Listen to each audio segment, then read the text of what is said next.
This is the Detroit Sports Podcast Network.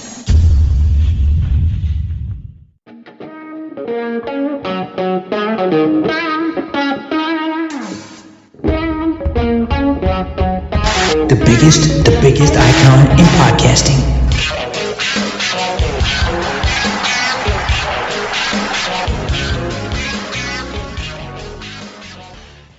Welcome everyone to the latest episode of DocNJock.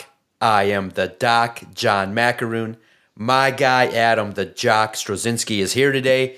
We gotta break it down. It's an interesting episode because it's really weird. I never thought that by March, in the middle of the month, that the Pistons and Tigers would be carrying the hope for the city of Detroit. The Red Wings, man, it's weird. An annual collapse? What the heck is going on? Adam and I got to sit there and break it all down, figure out what the heck is happening. Why are they not gaining points? Why are they stuck on 66? What the F is going on with Steve Yzerman? We got to break it all down. As much as we want to avoid it, we got to dig into it and figure out, is it over for the Red Wings in 2024-25? We'll talk all about it. And then the second half, maybe if we just talk a little bit extended on the Red Wings, maybe in this hour as we are recording on Wednesday, maybe Brad Holmes will make a move. I doubt it because all the West Coast agents are probably still having their lattes, and Brad likes to make his moves at 10:30 at night, which I predicted, by the way. It's on our Twitter page at Detroit Podcast. I said, guys, I had friends that were streaming online for like 5 hours. I'm like, what the hell did you guys talk about for 5 hours? Did you guys just twiddle your thumbs? There was nothing to talk about. And I said, guys, it's probably going to come down at 10:30. So I had my phone ready next to me as I was watching a hilarious Netflix comedy special, and a move made. So we'll talk about it. It's light in free agency. It's not awe-inspiring, but we'll talk about it. Maybe the big move will come as Adam and I are talking. Maybe the birthday celebration will kick off with Brad Holmes making a blockbuster in the next 60 minutes. But let's talk about the Wings. The annual collapse has happened. It's disappointing. It's frustrating because if you look at it from the Wings perspective, how crazy timing is it that you announce you're going to air some free games on Fox 2 and let the entire viewing public watch you collapse? I was like, when I first saw that and I saw the on Fox 2 Sportsworks, I saw the announcement. I'm like, ooh. And I was like, don't be pessimistic, Doc, relax. Don't be a jerk. But my first thought was, you want the whole region to kind of watch you suck? And the sports analysts are like, oh my God, yeah, we're going to talk about the Red Wings. And I'm sitting there going, they're slumping, right? You know the fan base is getting pissed at the general manager for not making moves and for the reevaluation of moves that people are going, wait a minute, other GMs are being a little bit more savvy than our guy. So we'll talk all about it, cuz I'm sorry to bring you in on this negative note, but what the fuck is going on with the Red Wings? Look, man, at this moment in time, I'm so out on Steve Yzerman. It's ridiculous. When the trade deadline happened on Friday, I was in the middle of trying to balance what was going on with the Red Wings, tracking what we were doing on Twitter, and then watching my daughter try not to kill herself as she's become ever so much more mobile. And she likes to grab everything and put everything into her mouth. So I'm trying to balance all this stuff, and I'm getting more and more and more and more upset because the Wings just don't approach the trade deadline, I think, the way you and I would like them to approach the trade deadline, especially when Steve Yzerman comes out and he's like, this is the year where we're going to make a move. This is the year where we're going to be a playoff contending team. And it seems like every year, right around this same exact time, it's like late February, early March, for some reason, this team can't get out of its own way. They just get stuck in the mud and they start going on these losing streaks. This isn't the first year that this happened. It isn't the second year that this happened. This is the third year underneath this Yzer plan. And this is the third year in a row where this team was supposed to be in contention for a playoff spot where they've just soiled the bed and then they've gone ahead and rolled around in it. I'm not sure what Steve Yzerman's trying to do. I'm not sure how he's necessarily trying to build this team. When I look at the construction of this team, I don't understand it. We kind of panned the free agency that he had this year. We didn't really like it. We didn't really like the free agency that he had last year. We thought, okay, maybe trade deadline time, we can swing a move that will really help bolster this team. Trade deadline last year didn't really help. Trade deadline this year didn't do anything. Like, you brought in a 35-year-old center and you brought back Peter Mrazek. You have a better chance of stopping shots on goal with a shooter tutor than you do with Peter Mrazek. Peter Mrazek is awful at this point in his career. He's a giant cardboard box. You moved out Ville Husso, which freed up $5 million in cap space for you, just so you can go out and get Peter Mrazek's $4 million contract? What? Does that make sense? When I tell that to you, are you just like, what the hell is going on? That doesn't make any goddamn sense. That's what Steve Yzerman did this year. That is what he did. That's what you got going on.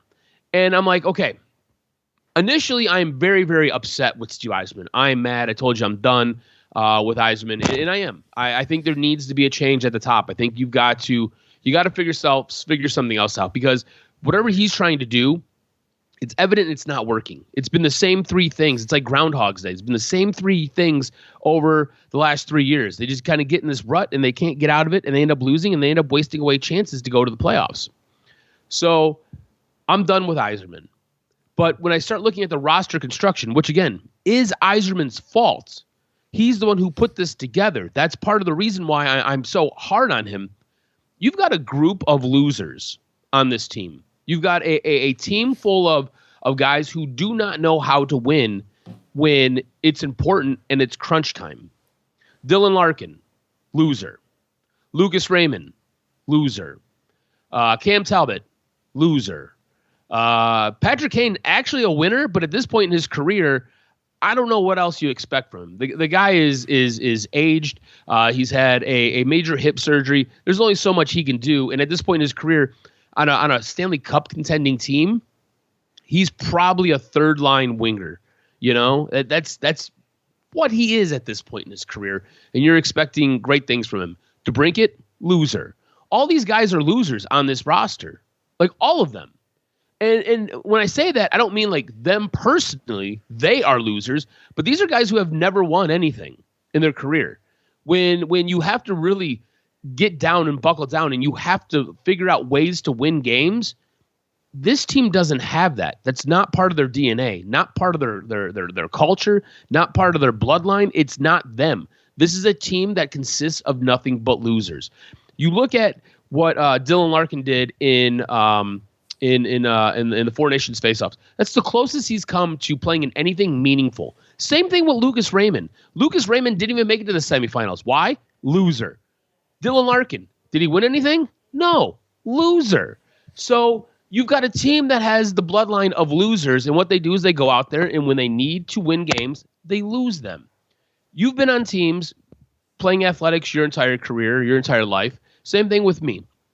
You get on these teams, and you end up getting in this cycle where you just kind of show up every day and you just don't have it. Like, you just know going in, you're like, yeah, we're probably going to lose this game. Yeah, we're probably going to lose this game. It's a mental thing, man. It's not so much even a talent. Like, I feel like there should be enough talent on this team, but mentally they get in their own way, and it's that loser's mentality where they can't figure out a way to get a win. Now, eventually what happens is you get kind of tired of that, and all of a sudden a break goes your way, and you figure out how to win one of these games. Then you try to duplicate it, and you hope that it sticks.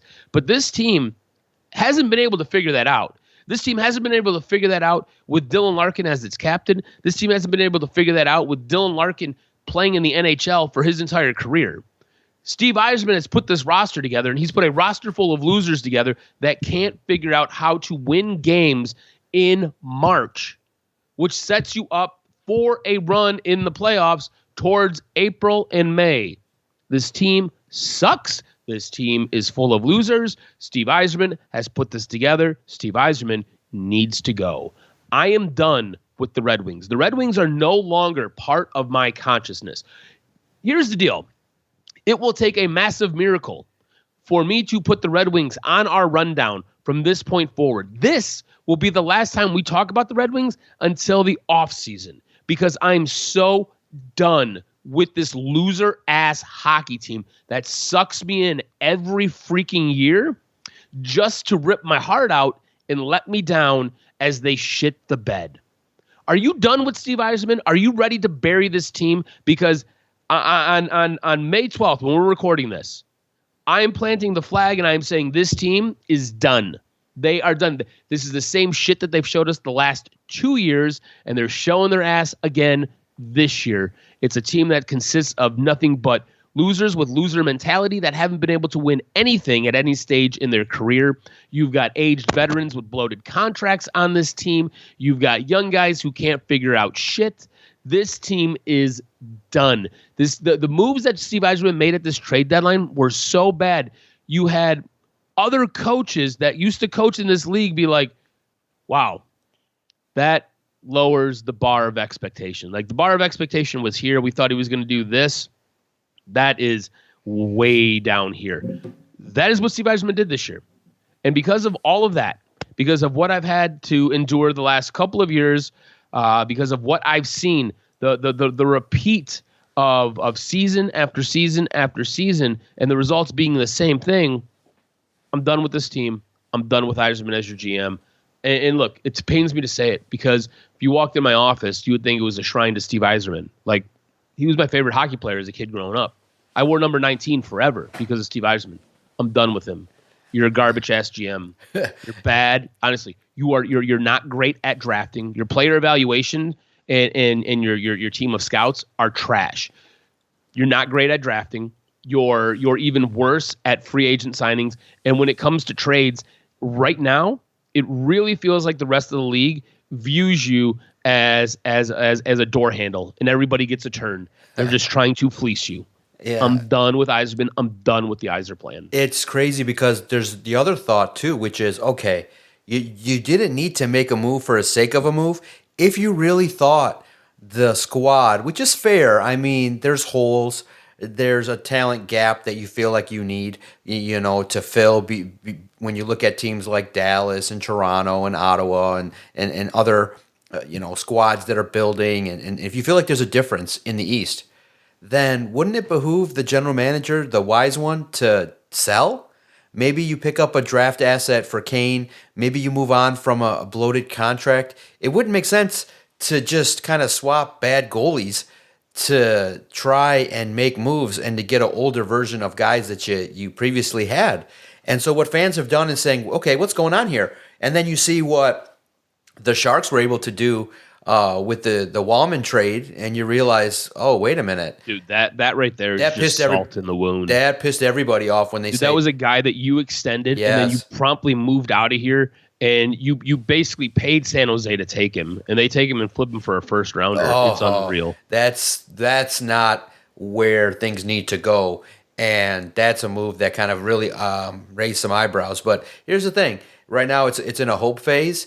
But it's disappointing because if you go 9 years as an organization, 6 years with Yzerman without the postseason, it kind of dents the motivation that this is going to go the right way, because other squads are building and adding and acquiring talent, and you got your captain in his prime and he can't get to the postseason. So just in terms of the play, clearly you didn't address the goalie situation properly. If you were going to go this way, then just play the young kids, bring it to a spot where you say, okay, now it's the time where we're going to start the process of adding young talent. Why are you sprinkling in Kane again? Why are you rounding it out with guys that you recognize maybe aren't going to be part of the future? Start the process now. Let them get their feet wet. Let them get experience. Maybe you get one that kind of stands out that you can flip for some assets. So I don't think it's being managed in a way that's typical of an NHL franchise that's trending upward.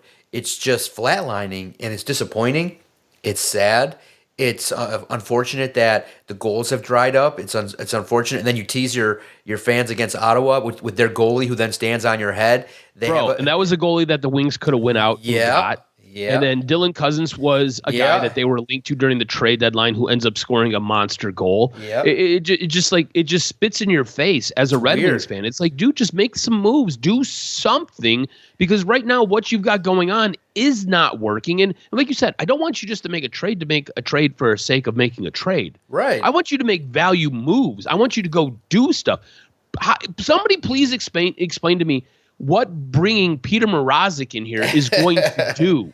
If you listen to that broadcast on Monday night, You would think Peter Mrazek was the second coming of the goaltender. You know, Chris Osgood was sitting there basically shining up his rod the whole time, telling you about how he can get hot and steal you a playoff game. Hey, Chris, here's an idea. I don't know if you've checked the standings lately. This team isn't even in playoff contention yet. They're on the outside looking in. So you got to do a whole lot more. And then in the game against Ottawa, they basically outshoot them 2-1. You put up over 50 shots, and you only get one goal? Like, what? And what's crazy with Mrazek is he's the bipolar goalie, where he can have these great streaks. He got one of those. Right. He had one of those. It's crazy. It's like, no. The idea is to get a stabilizing force that can keep the puck out of the net. We don't need a guy that's going to have give up 15 goals in 3 games and then have 4 shutouts. We need someone that's kind of be stabilizing force, make the saves that are needed, and help this team. Peter Mrazek's not the answer. So it's just disappointing that that's now Yzerman's MO. Well, you got 2 in the pipeline, so that's fine. People can spout off and say, well, you got Augustine and Kosa. They're going to ballot it out. That's fine. But for this year, it's a colossal failure what's been going on. You literally were in the postseason, and then you go till they've gotten no points since the calendar turned to March. That is crazy, and they got to turn it around real quick. And they got a stretch of games that's going to be real tough. So it's not trending well at this point for the Red Wings, and it's disappointing for Adam to have to go on social media and to call out the general manager, someone that he respects, but he's willing to do it. And you make sure you follow Adam on Twitter at AdamRSTROZ. Let him know why you still have why do you still have blind faith in Yzerman when the product on the ice is not indicative of what trends upward in the National Hockey League. So we'll see how it plays out. But yeah, great. You can have a young core, but are you really seriously going to go with a 10 to 15 year rebuild? Am I going to have to be 50 before they get back to the playoffs? I mean, come on now. And the good thing is the fans of Detroit, they're not going to just play the loyalty card. The seat's getting warmer. Yzerman's getting asked. He understands that this is not the way in which you move things along at the right pace. You're not allowed to go from first to third gear every 4 years. Let's go. Pick it up. Do your job. Be someone that can potentially get this hockey club moving forward in the right direction just a little bit faster. You had your 5-year grace period, 6 years. Let's go. Let's move this along so that you can at least get to the level of the Pistons and Tigers where they're getting to the postseason, getting to the playoffs, and having opportunities to take the next step. You're still in first gear. Let's go. Crank it up to second, third gear before you lose the entire fan base where it's not worth it anymore. Turning our attention to the Lions, cuz are you bored as fuck with free agency? Now, it's tough because we previewed it that way. Brad Holmes told everybody that way, but there's always the caveat. It's like wrestling too. If you guys like wrestling, we have a wrestling podcast every weekend. It's like, yeah, there's stuff that's put out there that you know is coming, but there's always like red herrings and things that take you off the scent. Brad Holmes has kind of been direct. He said, look, probably we're not going to get a high-priced free agent at the edge rusher position. We can't do it. We can't pay Hutchinson 40 and then another guy 40. He said probably not. It's not workable. And everybody's like, oh, it's a smokescreen. He's lying. And I was like, hell, it kind of makes sense not to do it because you can get a edge rusher in the draft. But I would say, okay, fine. You want to target a lot of good defenders in the draft. That's fine. But parading Marcus Davenport out there is really a tough sell when the fan base has basically said, look, just go get anybody else. And I get it, but you move on from a popular figure, somebody that people kind of wanted to see what it would look like with Zadarius Smith and Hutchinson. Maybe there's a chance you bring him back at a cheaper rate, but I understand the need to go younger along the defensive line. But here's the problem, and here's what masks things. It's tough, because you see the Bears, and they're trying to address holes, and they have to spend. And I get it that teams that are rough, that have holes, have to overpay to get guys. But I think that there could have been a calculated, bold move that you still could have made in free agency to kind of round out this team, because they're close. I just feel like this football team could have benefited from a young defender, could have benefited from somebody on the edge that could have taken some things that's a veteran. But it's tough. Myles Garrett, lied and took the money, and that's smart. I mean, I just would be upfront. All of a sudden, this guy was like, I want out of here right now. And then they're like, hey, here's 40 million reasons to stay. And he was like, okay, I'll stay. No problem. Yeah. My legacy is taking the cash. So that's dumb when you try to trick everybody by saying I'm all about winning. You're winning the bank account, and that's just disrespectful. So until further notice, that's my attitude. It's all about the money until it's not about the money. And that's just a sick ploy to tease fans to hope that the Lions could have gotten Myles Garrett. But we got to put it this way, all right? Because the shoe will drop eventually. Trey Hendrickson is going to demand $35 million minimum. Mm-hmm. Is it Trey or bust for this team? Because I could see the draft helping, but it's hard to count on a rookie to take it a step forward. I understand the camp of people, and I respect it, that say, hey, you got a good team that if they stay healthy can compete, especially with the Eagles kind of trading away some talent in cost-cutting moves. But two teams are making some moves. The Commanders and the Bears have kind of positioned themselves to make some moves to be on your ass. And guess what?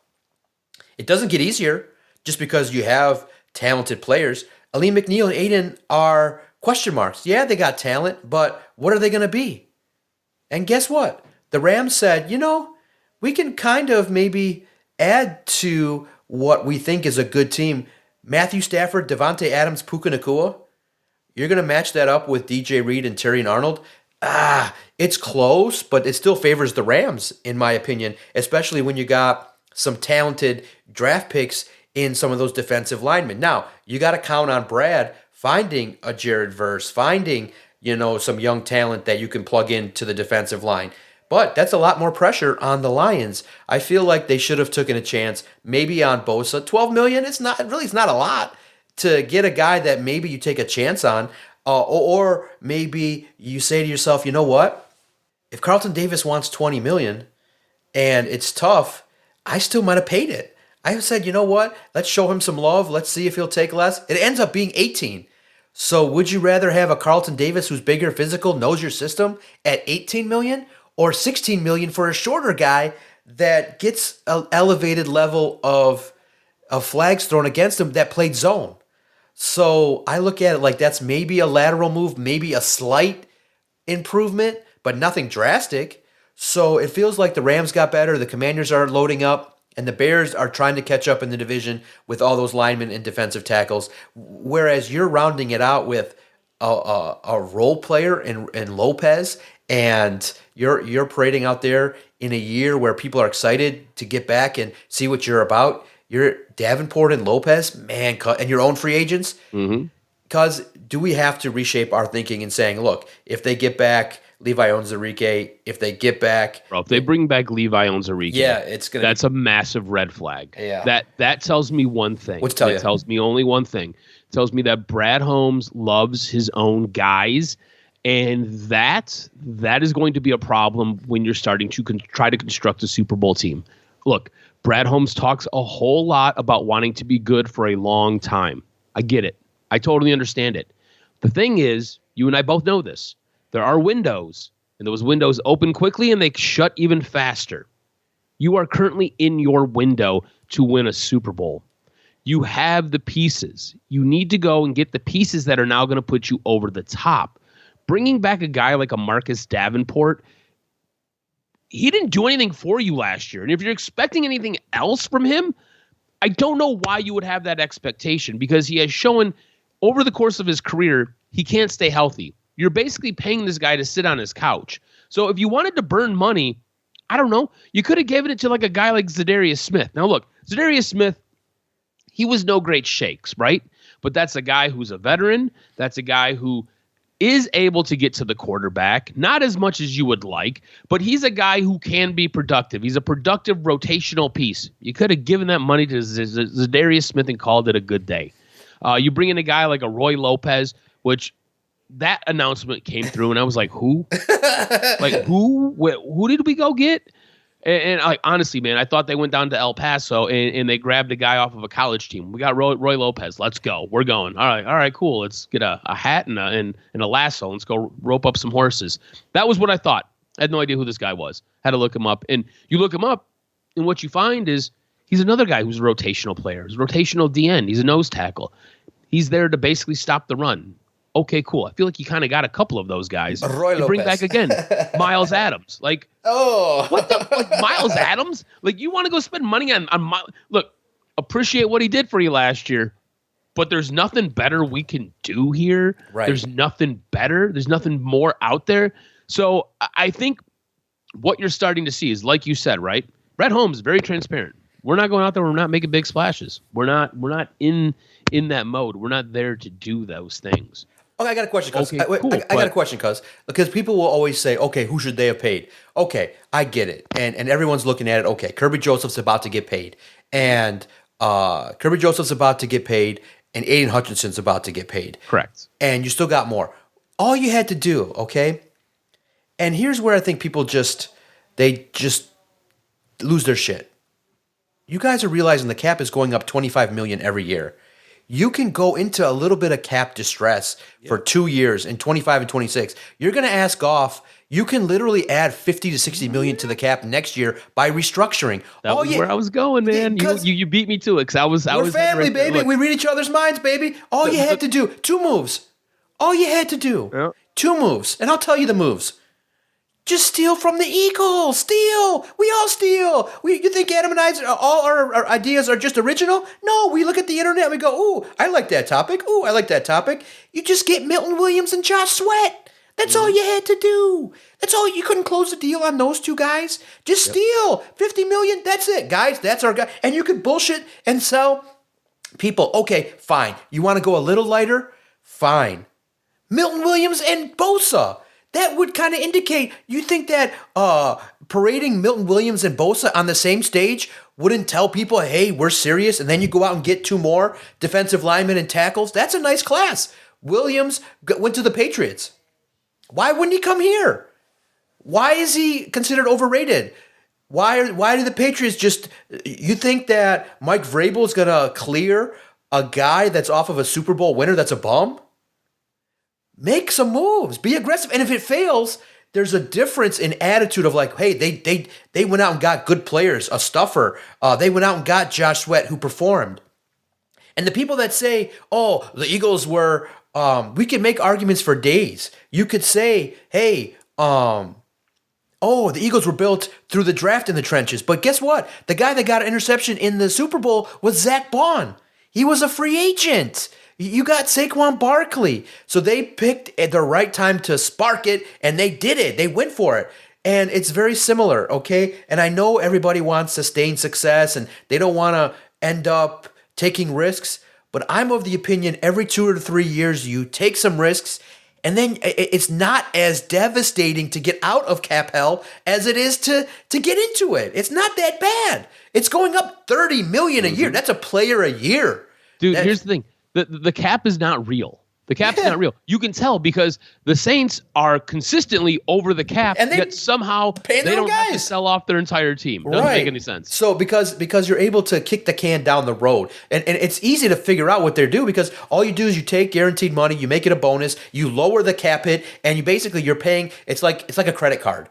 And you swipe the card and you say, okay, I'm gonna have to pay it later. I want the player now, but I want to pay it later. And that's what the void years do. Is it adds funds that if the player leaves, you gotta bulk and get it. And I brought it up on our new YouTube channel as well.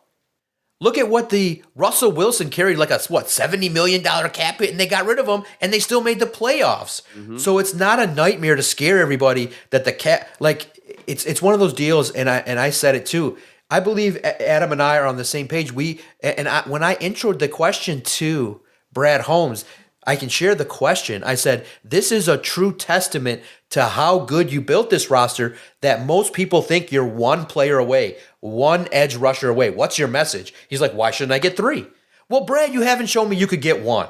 So why am I going to ask for 3? So I know you want to play these word games with me and ask, well, I want to get the best players, and I have to think about injuries and what happens. Well, I would hope that when you build your roster, you don't go, well, how is Josh Sweat going to look if we lose everybody else? Well, I don't care if you lose everybody else. You still got Josh Sweat. And then I need you to not draft projects because the next guy, instead of Broderick Martin, if Josh Sweat goes down, is the next guy that can rush the passer. You don't draft a Hendon Hooker. You draft another guy that can rush the passer or somebody else that can compete.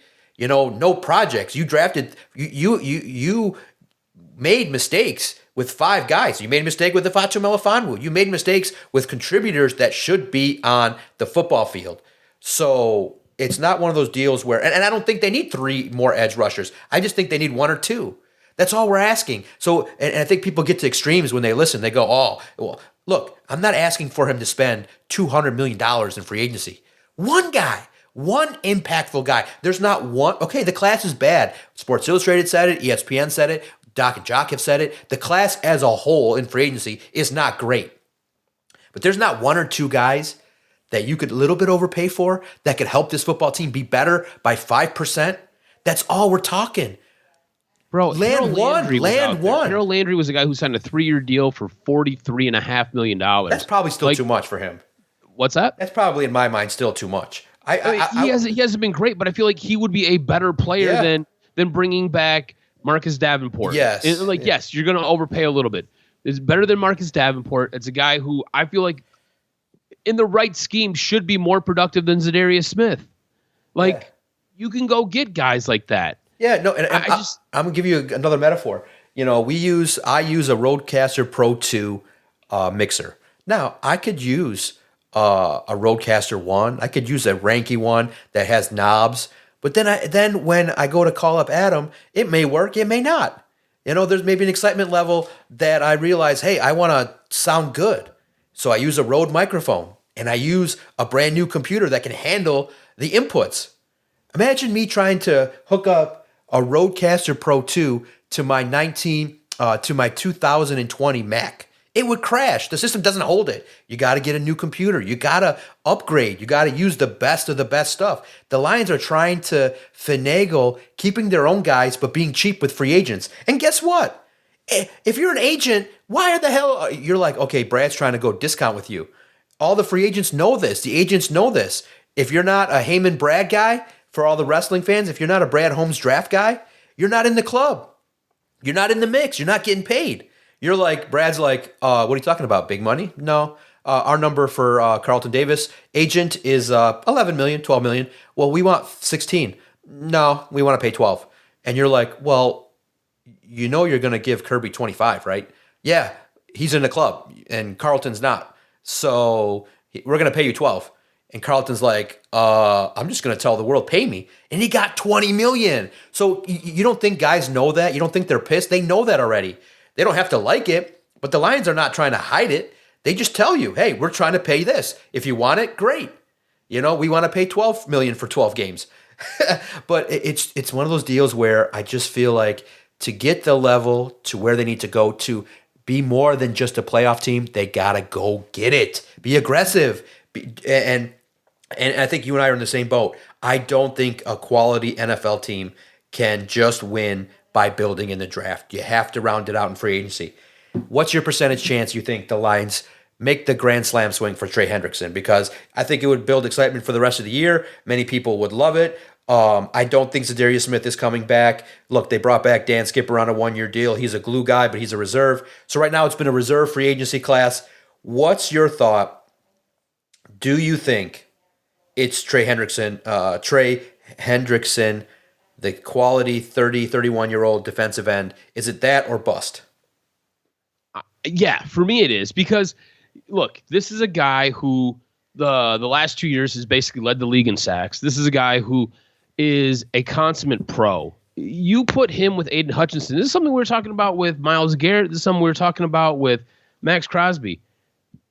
He's one of the 3 or 4 guys who are technically available. I know he's still with Cincinnati and you got to trade for him. He's still one of the 3 or 4 guys who can make you one of the best pass rushing defensive lines in all of the NFL.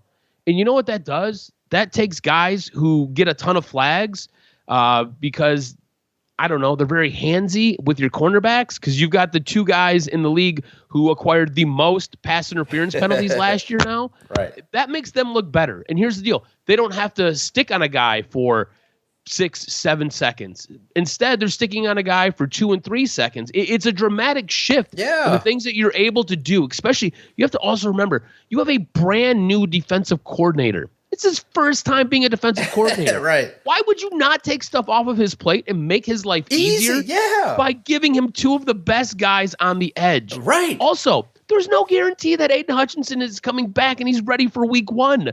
So you go out and you get a guy who's able to kind of stem the tide until he's 100% and he's up and he's running at 1,000 miles a minute like he normally does. To me, it makes all the sense in the world. And I feel like you have to. If you're Brad Holmes, you have to do this because this is the other thing. You're going to go draft a guy. You're drafting at 28. Okay, fantastic.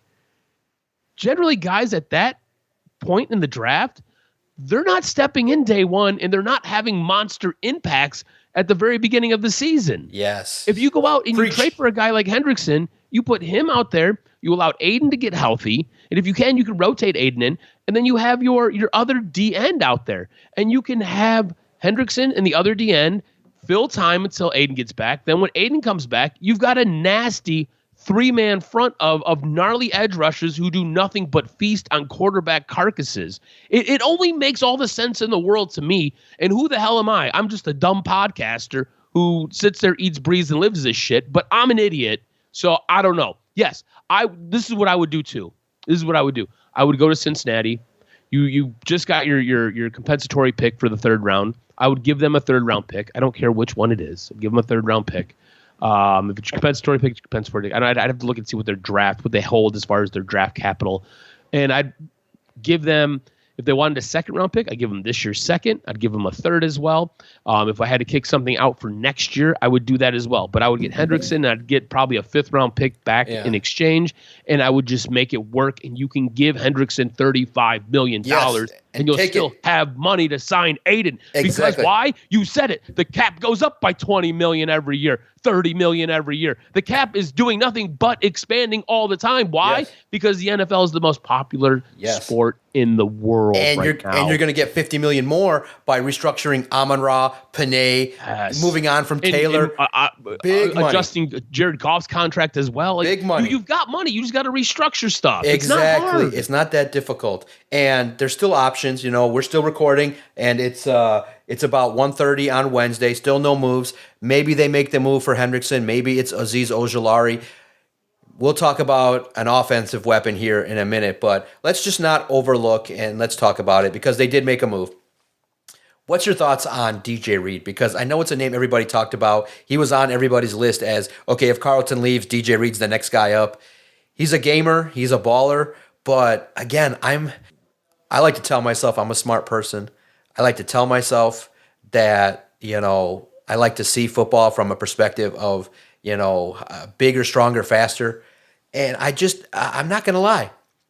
6'1" is better than 5'9". Every day that ends in Y and twice on Sunday. It's not rocket scientist, because think about this. If you're a guy that is coming in at wide receiver, they're not coming in at 5'8", guys. They're coming in at 6'2", 6'3". They're built like megastars. They're running 4.5s or less. They're big, fast, with 80-inch or more wingspans. So if you're a guy that's 5'9", and you jump to your highest, and you got a quarterback that's over 6 feet, and a wide receiver that's 6'4" and jumps, what do you think is going to happen? Is that an advantage? Look, Amik Robertson's showing that you can do it in certain games, but can you do it over consistently? Look what happened in the Super Bowl. A.J. Brown, big, tall monster, got a touchdown. The league favors offense in certain scenarios. So my number 1 corner or number 2 corner, I would just have, 6'1" and athletics got to be the floor. So you're giving DJ Reed $16 million a year. I would have maybe just said, you know what? Let's just use that for another edge rusher, and let's just draft a corner, and let's just hope that if Ennis Rakestraw is the guy, let's hope that you find a taller defensive back. I think that maybe there was a little bit of I know that DJ Reed's good. He's a solid player. He can do some things in zone coverage, and he can maybe translate that well to man. But I could have maybe even taken a calculated risk on somebody else, maybe more affordably or reasonably or in the draft, or maybe make a trade for someone that's a little bit taller, physical, that plays. Or if you wanted to kind of be bold, I would have brought back Iffy. You could have just stuck Iffy and say, you know what? We're going to give you this last chance. What's the difference between Davenport and Iffy? Iffy was a draft pick. Why would you not accept the $4 million and say, hey, you know what? That's ridiculously cheap. Iffy's a throwaway. You got Davenport Iffy who knows your system already. Why not go with Iffy on the outside? If it's a flop, all right, it's a flop. He knows your system. I think it sells better. He's physical. He's somebody that could have stayed and be cheaper, and you could have allocated the other $12 million for, hey, we could go out there and make a push for a Josh Sweat or somebody else. So it's not that every move is made. Yes, it's risky, but you're willing to make the risk for Marcus Davenport, but not one of the key positions where the division features Watson and Justin Jefferson and Jaden Reed. Come on. So there are advanced level moves here that you could say, well, if you wanted to stay injury prone, I would have stuck with Ifeatu Melifonwu and gone in the draft and continue to find physical cornerbacks. But DJ Reed is a dog, and I think he'll help out Terry and Arnold, but I'm not so certain that right now is a championship secondary. Arnold, Reed, Rakestraw, Amik Robertson, I think is good, but without a world-class boomer like, hey, I'm going to be all-world defensive line, because I think the Bears can pick that apart with Keenan Allen all day and twice on Sunday, which I think they're going to do. So I'm a little bit concerned. I think it's we graded it as an A, on the site, but I just get a little concerned because 5'9" versus 6'3" is a tough ask for these dudes. Yeah, look, if my whole thing is if you basically wanted to do this, why didn't you just bring back Carlton Davis? Like when you look at the details of the contract, you're really parsing over a couple of $1 million. And if you're not going to go out there and you're not going to make a big splash in free agency, or you're not going to go make that big splash and make that trade for Trey Hendrickson, what's the purpose? What's the point? Do you think Carlton, is it one of those deals where outside of talent, they really stick to, hey, we don't want people saying pay me? Like, do you think it's a personnel? Like, they want a guy that's in line. And it's what it feels like. It does feel like that. It really does feel like that. They don't want a guy that's, hey, pay me kind of guy publicly. Like, hey, he's like, I want my max money. I'm going to the biggest bidder. That maybe is a turnoff to Brad. Brad's like, I'm not doing that, because if they said he wanted to pay 12 and you give DJ Reed 16, I mean, that's pretty, and I do realize that Carlton Davis has been injured, but you know what? You made a great point. Just pay him. You need a couple guys like that are like, I want my money. Pay him $20 million. What's the? It's really literally you're giving $4 million a year. That's nothing. You don't want to commit to Carlton Davis. I know that he's injury prone, but I think him and Arnold are probably a little bit better than Reed and Arnold. So you're absolutely right. I just think that they didn't want a guy that stood up there and said, pay me. I want money. I'm doing this. I'm not making mistakes. He did it publicly. I don't think they like that. And I think they are legitimately sticking to this, hey, we want guys that are team first, in line. We don't want that kind of public persona of somebody that's just like, pay me. But I'm like, you got to pay the guy. The Patriots paid him. If the Patriots think he's worth 20, he's worth 20. Pay him. And continuation, especially knowing that he understands working with Deshae Townsend and things like that. So I bet you too, there's other layers to this too, because I bet you when the Lions probably came back with that first $13 million offer, he's like, dog, I'm out. A player can say that. A dog can be like, listen, we're not negotiating anymore. We're out. I know I'm getting it. Like his agent could probably say, look, Carlton, the Jets, Jaguars, Patriots, they love you. The Lions are starting low. And Carlton probably took offense to that first $13, $14 million offer and was like, I'm not playing this, hey, pay me 16. They're like, no, 13 and a half. And you're like, pay me 16. And they're like, okay, 14. He ain't about that. He's like, look, I just got 20. Like, it's one of those deals where you can't do that to every player. Certain players know that their value's there. They know. Carlton knows he's a 20, especially when early in the day, J.C. Horn gets 25. Your other GMs are effing you by jacking up the market. Is Carlton Davis legitimately talent-wise worth 20? No. But in the NFL, where everything's inflated and it's next man up gets the biggest money, 20 is not too bad for 3 years. So I'm concerned. I have a level of concern that that the team at this point, as we're talking, is not as good as where they need to be championship level. They'll get to the postseason. They'll win 10 games. They'll be in the mix. But championship level, man, the Rams look serious, especially if you got to go out there on the road. So I'll ask you this offensively. Does Cooper Kupp do anything for you? It doesn't do anything for me because of his also injury status. But I like the mix of adding a guy that's always open, that with Amon-Ra and Jameson, I kind of like it. But, the rumors are he might go to Seattle. I looked at it like from the perspective of adding more weapons. I was crazy because, that number is crazy. DK Metcalf, I thought would have looked good in a Lions uniform. I thought that might have been a over-the-top move that you could have made on offense. Okay, fine. You want to buck the trend and you don't want to do that? The Rams got Devontae Adams, okay, on a team that had Puka Nacua already and Matthew Stafford, and's got some young defenders that they got to get paid. I would have loved DK Metcalf with Jameson Williams and Sam Laporta and Amon-Ra St. Brown. Who the hell? You've already seen you're not paying anybody. Yeah. With to get DK, you're going to have to give him a contract. And look, I find it absolutely bonkers what Seattle is doing. Seattle is in full teardown mode. Yeah, they're tearing down. But don't you think that's maybe you say, okay, guys, it's an all-in move on offense. We need to help Goff. If he's having a bad game, throw it up to DK. And I think I would have lost my mind if they did that. Why? Because you need more help on defense. Your offense feels like it is pretty complete. Here's the thing. This is what I would say about bringing Cooper Kupp in, right? Initially, when this was bantied about and kicked around, I think last year, maybe around the trade deadline, I was like, no, because I'm not giving up any pieces for this guy. Because at this stage of his career, Cooper Kupp is often injured. He hasn't made through a complete season in the last 3 seasons. And that is 3 years removed from his big season where he just went absolutely ballistic and went apeshit. Now, all that being said, you're just looking at him to be basically your third receiver, maybe your 2B. If you've got J-Mo as your deep threat, Cooper Kupp's a guy who can always take it deep, who can always help stretch the field. But really and truly, you're looking at him as being your third option. Amon-Ra's there. I would love to bring Cooper Kupp in, and it sounds like he's going to get released from the Rams. So you're not trading for him, which is fantastic because you don't have to give anything up to get him. I would have no problem with bringing him in. And here's the thing. Looking at what's going on with J-Mo and his contract situation, I would love to bring the guy in and offer him a 3-year deal.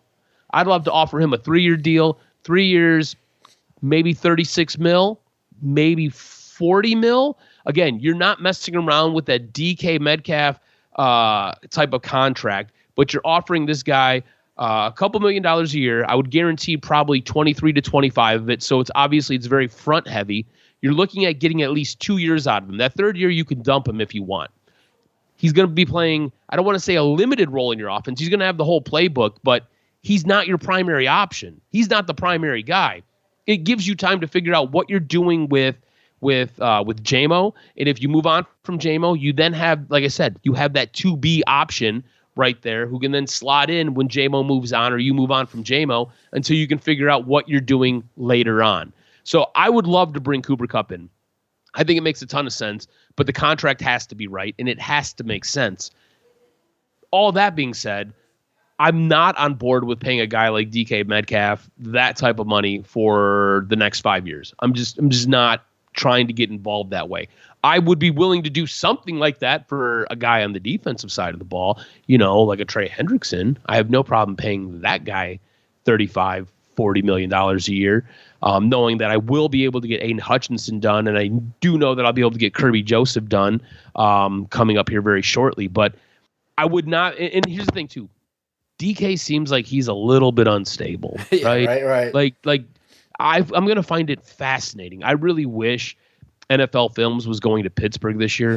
Right. I would find it fascinating to see what that wide receiver room looks like. George Pickens is crazy, right? Nuts. Yeah. He is absolutely batshit crazy. Yeah. DK Metcalf, looks like he's trending towards being similar. I don't want to say Antonio Brown levels of nuts, but he is disgruntled, to say the least. So here's the thing. They have zero quarterback there right now, too.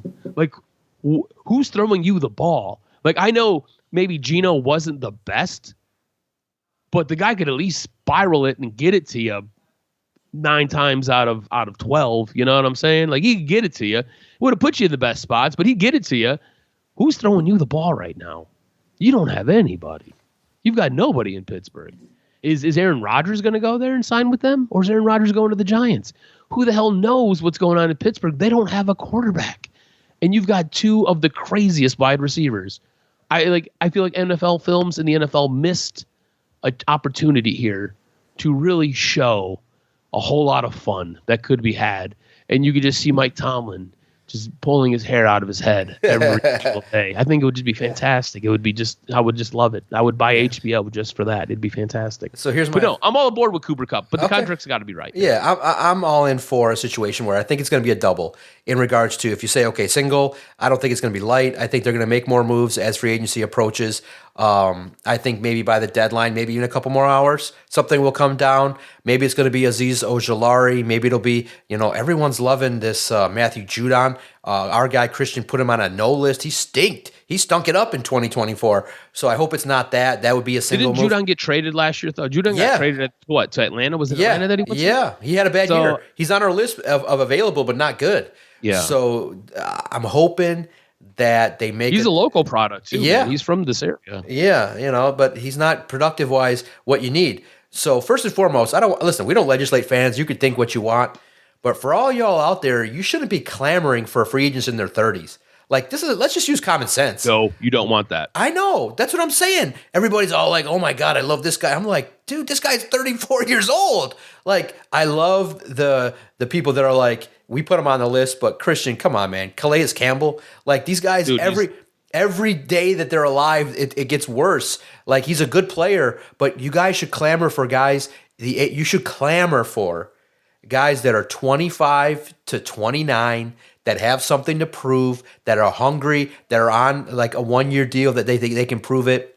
Like a Ray Lopez. Like, I would rather take a Ray Lopez depth-wise than a guy that's 33 years old hanging on. Like, that is crazy. Like, how many more Bruce Irvins do we got to sit through? How many more Zadarius Smith do we got to sit through? You guys are like, oh, if you're 30, like, no, I am not clamoring for Kevin Zeitler. The man is old. The man is old. And in football, that is like...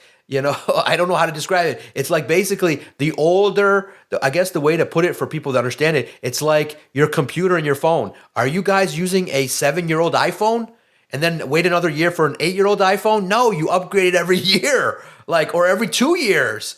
Upgrade, young. This is a young man's game.